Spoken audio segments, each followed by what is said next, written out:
అందరూ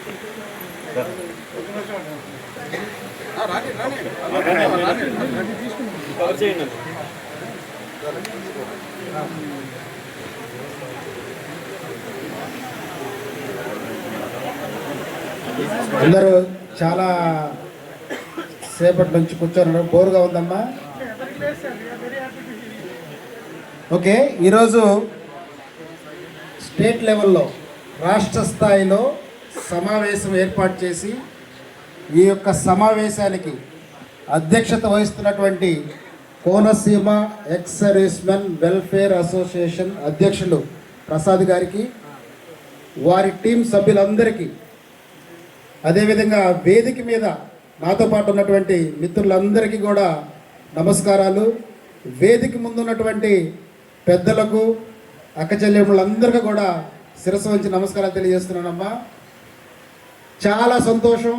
కోనసీమ మాజీ సైనికుల సంక్షేమ సంఘం ఆధ్వర్యంలో ఒక రాష్ట్ర స్థాయి సమావేశాన్ని ఇక్కడ ఏర్పాటు చేసి ఏ జిల్లాలో ఏం జరుగుతుంది, మాజీ సైనికులకు మీ యొక్క అమలాపురం పరిసర ప్రాంతాల్లో ఉన్న మాజీ సైనికుల సమస్యల్ని స్టేట్ కమిటీ దృష్టికి తీసుకురావటం, అదేవిధంగా స్టేట్లో ఏ జిల్లాలో ఏం జరుగుతుంది అనే అన్ని విషయాలు కూలంకషంగా చక్కగా చర్చించుకోవడానికి ఒక వేదికను, ఇక్కడ ఒక చక్కటి వేదికను, అది కూడా కోనసీమ అందాలంటారు, స్వచ్ఛతకు పచ్చదనానికి ఇక్కడ కోనసీమ పెట్టింది పేరు.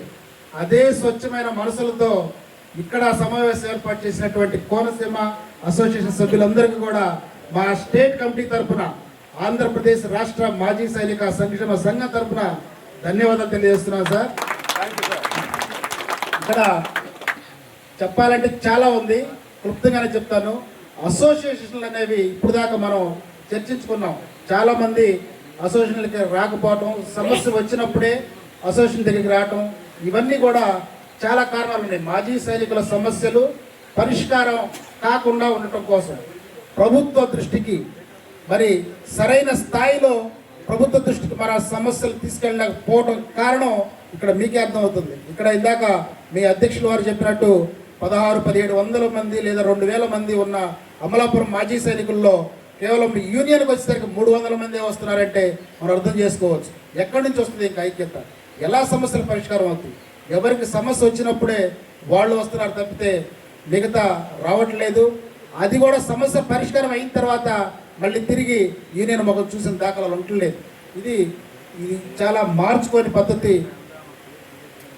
అసోసియేషన్లు బలోపేతం అయితేనే మాజీ సైనికుల సమస్యలు మరి పరిష్కరించుకోవడానికి ఒక మార్గం ఏర్పడుతుంది. కాబట్టి ఇక్కడ ముఖ్యంగా నేను కోనసీమ మాజీ సైనికుల అసోసియేషన్ వారిని అభినందిస్తున్నాను. ఎందుకంటే గతంలో చూస్తే ఆంధ్రప్రదేశ్లో మాజీ సైనికుల్ని రకరకాలుగా దోచుకునేటటువంటి సందర్భాలు ఎన్నో చూసాం. అది సివిలియన్స్ ఒక రకంగా దోచుకుంటే, మన మాజీ సైనికులలాగే ఇళ్లలోని అసోసియేషన్లను ఏర్పడి వీళ్ళని దోచుకున్న అసోసియేషన్లు కూడా చాలా ఉన్నాయి. ఇందులో ఏమాత్రం సందేహం లేదు.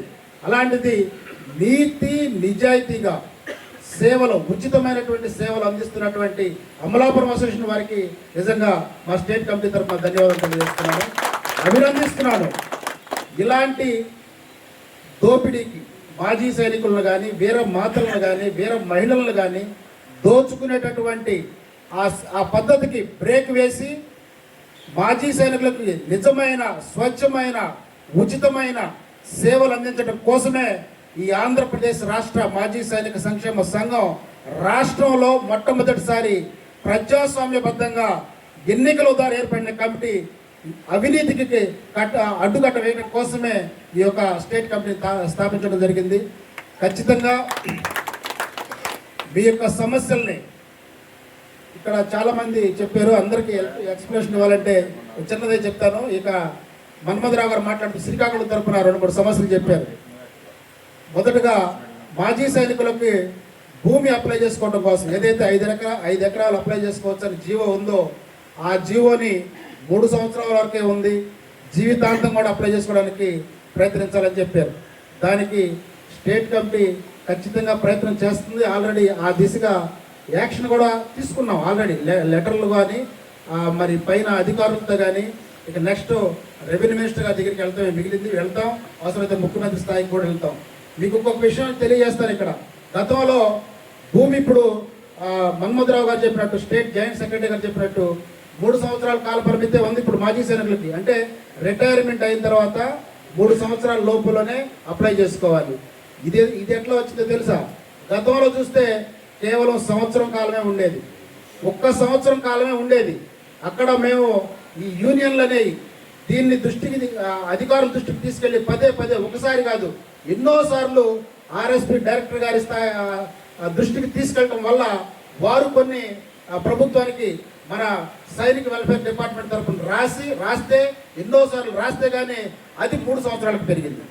దీన్ని కూడా 3 సంవత్సరాలను కూడా కాలాన్ని పెంచి జీవితకాలంలో మాజీ సైనికులు భూమికి అప్లై చేసుకునే విధంగా మా స్టేట్ కమిటీ ప్రయత్నిస్తుందని చెప్పి మీకు తెలియజేస్తా ఉన్నాను. ఇక్కడ ఈసీహెచ్ఎస్ కార్డు ఒక పాప వచ్చింది, ఇందాక చెప్పినట్టు ఉద్యోగం కోసం వచ్చింది. ఆ అమ్మాయి సంగతి, ఆ పాప సంగతే కాదు, ఎవరికైనా పిల్లలకి ఎందులో వాళ్ళకి ఇంట్రెస్ట్ ఉంటే అందులో మనం ప్రోత్సహించాల్సిందే. ఆ అమ్మాయి ఆర్మీ రావడానికి ఇంట్రెస్ట్ ఉంటుంది కాబట్టి ఆర్మీకి రావడానికి మనం సహాయం చేస్తామని మనం తెలియజేసాం. వేరే జాబుల్లోకి వెళ్తానంటే అందులో కూడా మనం సహాయం చేస్తాం. ఇక్కడ మన పిల్లలకు కూడా ఆ పాపలాగానే వాళ్ళు ఆటల్లోకి వెళ్తారంటే ఆటల్లో మనం వాళ్ళని మరి పంపించాలి, లేదా ఇంజనీర్ అవుతానంటే ఇంజనీర్ అయ్యే విధంగా మనం ప్రోత్సహించాలి.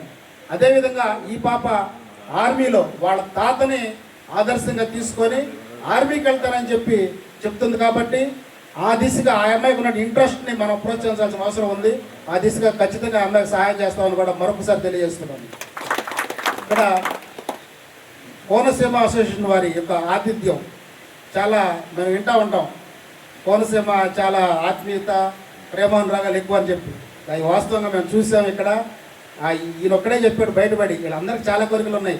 అందరికీ కోనసీమ అల్లుళ్ళు అవ్వాలని కోరిక ఉంటుంది, కొడుకోవాలని ఎవరికి లేదు. కొడుకైతే ఎన్ని పెంచాలి కదా, అల్లుడైతే ఆతిథ్యం బాగా ఉంటుందని చెప్పి ఉంటుంది. చాలా సంతోషం అమ్మ, జస్ట్ నవ్వించడానికి జోక్ వేశాను, చాలాసేపు అవుతుందని చెప్పి. నేను అసోసియేషన్ అనేది ఒక నిదర్శనం చెప్తాను. అసోసియేషన్లు ఎలా ఉండాలంటే మీకు అసోసియేషన్లో ఉన్న సభ్యులకి మీ కుటుంబంలో ఏదైనా ఒక ఆపద వస్తే మీకు మీ అన్న వచ్చినా, తమ్ముడు వచ్చినా, అమ్మ నాన్న లేదా అల్లుళ్ళు బావమరుదులు ఎవరు తోడు రాకపోయినా అసోసియేషన్ అనేది తోడుగా ఉంటుంది అని చెప్పి నిరూపించినప్పుడే అసోసియేషన్కి సార్థకత ఉంటుందని చెప్పి నేను నమ్ముతాను. ఆ దిశగా ఒక బలమైన, ఒక నిజాయితీ గల ఒక అసోసియేషన్ అమలాపురంలో ఉంది. మీరందరూ అసోసియేషన్కి తోడు ఉండండి.